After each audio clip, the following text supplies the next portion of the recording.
Today we're going to talk about vector practice problems. We're going to solve problems regarding vectors.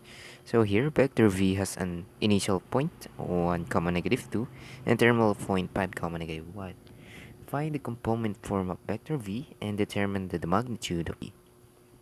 So if we're going to find the component of vector v, what we're going to do is just subtract initial point. Find the difference between the initial point and terminal point.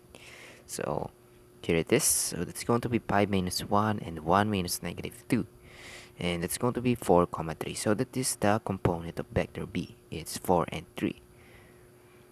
Now let's try to calculate the magnitude of vector b. So since we already know what is the component of vector b, we can just use Pythagorean theorem. So we got 4 squared plus 3 squared. And we take that square root. So that's going to be 16 and 9.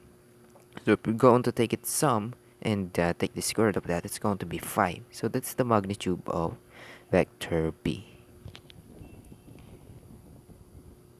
And that's it for this problem. Now let's try this one more. This is complex. Vector v has initial point a, negative 4 comma 1, and terminal point b, 8 comma 6. Vector u has initial point of 6, point c, negative 7 comma negative 15, and terminal point d, negative positive 3 comma 9. Determine if the two vectors are equivalent. So here we just write some arrows. So let's first start with vector b.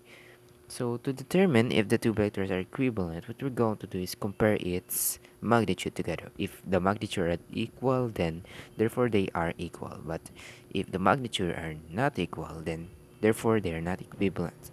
So to get the magnitude of this vector, what we need to do is find the difference in the initial point and terminal point. So we got negative 12 squared here and negative 5 squared. That's going to be 144 and 25. If we take its sum, it's going to be 169. Taking the square root of 169, that's going to be 13. So this is the vector b. Now let's try the vector u. So again, we're going to do is find the difference in the initial point and terminal point, and use the Pythagorean theorem here. So we got negative 7 and negative 3 squared plus negative 5 plus minus 9 squared. So that's going to be negative 10 squared. And we got negative 24 squared. So let's take its sum. Let's square it first, then take the sum, and then take the square root. So that's going to be 26. Okay. So as we can see that the magnitude are not equal.